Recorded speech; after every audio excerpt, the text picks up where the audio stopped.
Thank you to the Gagosian Gallery for giving me permission to share these works on YouTube and social media. A very warm welcome to Art Gallery Explorer, the vlog that explores and celebrates the London art scene. Today I'm here in Mayfair on Grosvenor Hill, about to head into the Gagosian Gallery to explore some new works by that Japanese pop artist megastar Takashi Murakami. This show is called Japanese Art a la Takashi Murakami, and so I'm really excited to see how he puts a spin on some classic Japanese art.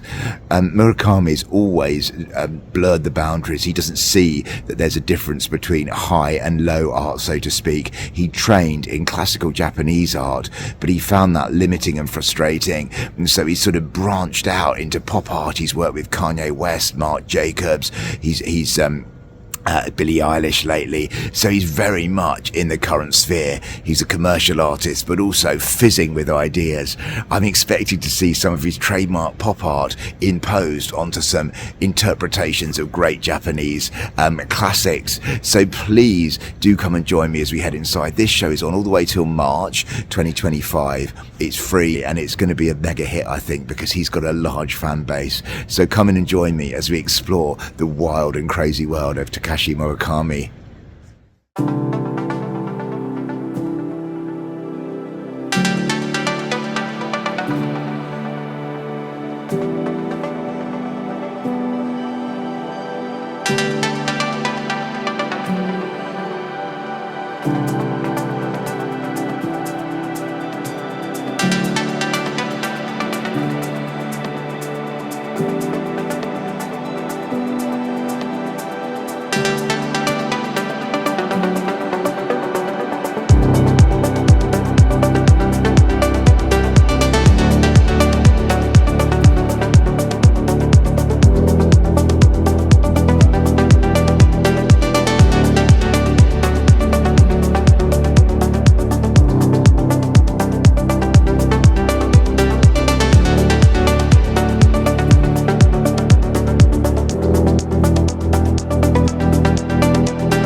That was bonkers. I really enjoyed that. I hope you did. I'll share some thoughts at the end, but I'm now heading down to Burlington Arcade, where the Gagosian Gallery has a shop, and I'm going to head there to have a look at about, I think, 6 or 7 other works of his smiling flower paintings. So come and join me as we head down. So it's a short walk here to Burlington Arcade to see the second selection of works by Takashi Murakami in the Gagosian shop.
Well, our lovers, that was quite an intense experience, wasn't it? Especially in the main gallery space.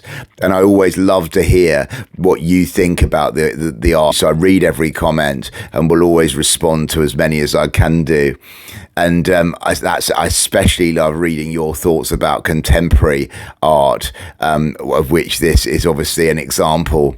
And if you're a Murakami fan, where does this Murakamizing, kind of working with classic Japanese art, stand within Murakami's wider canon, in your opinion?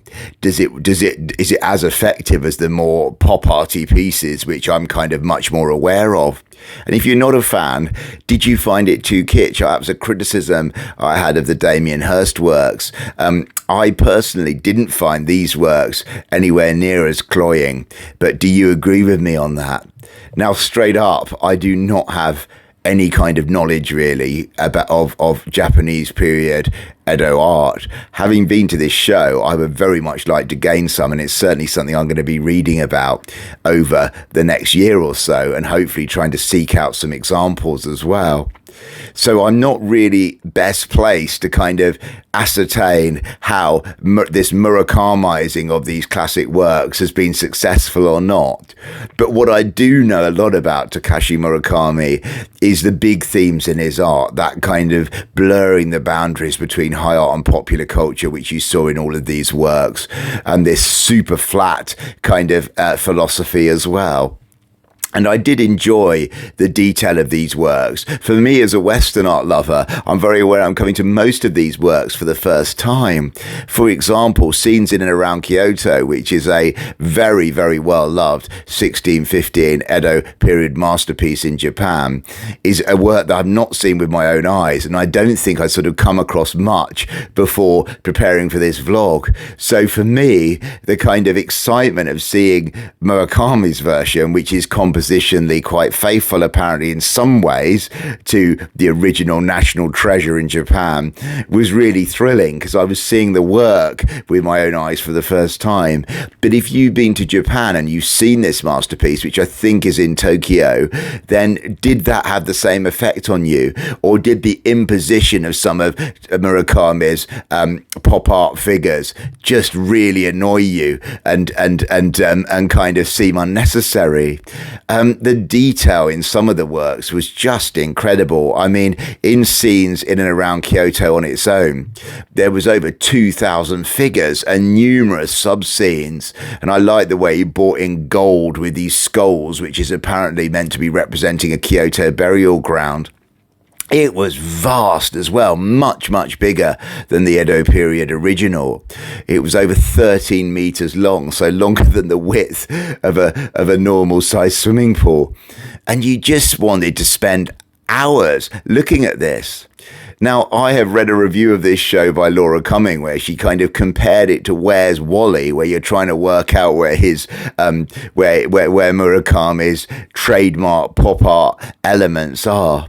But I found it more rich than that, and I think the sort of overall feeling I left the gallery with, certainly the main gallery, was of the amount of gold all over these paintings, and apparently that is something synonymous with Edo period art, although, as I say, I just don't have the background to really know about that.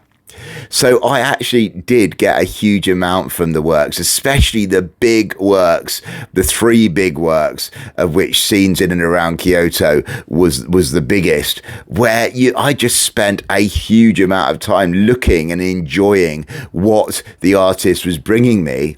But would I be feeling the same way if I was well acquainted with the masterpieces from which they've been drawn? I'm not sure. It's interesting that Murakami was kind of challenged to respond to scenes in and around Kyoto by the main art gallery in Kyoto as part of a big exhibition of which some of these works were on show at. And so that kind of sparked a 3 or 4 year engagement with classical Japanese art. And it's also important to remember that Murakami initially trained in anime and then trained in traditional Japanese painting techniques before finding that too constricting and embracing pop art. So there is something, I think, more than just a gimmick about these works. There's a deeper relationship, which I felt in the works as well. So I did enjoy these works. I know they won't be for everybody, but I got a huge amount out of them. And I think it's really exciting to see an artist confidently engaging with works, which in some cases I think are absolutely seen as some of the peaks of this incredible period of Japanese creativity. Let me know if you agree or not in the comments. I'm sorry, that's a bit of a waffle, but it kind of sums up my feelings having been to the show. I enjoyed it. I enjoyed the main show more than the pop art flower paintings in the shop or above the shop in Burlington Arcade. Anyway, the show's on until the 8th of March. The gallery's closed, sadly, over the Christmas period, but there's plenty of time in the new year to go and visit these works. Thank you ever so much for watching. Coming up next is my top 10 shows of 2024.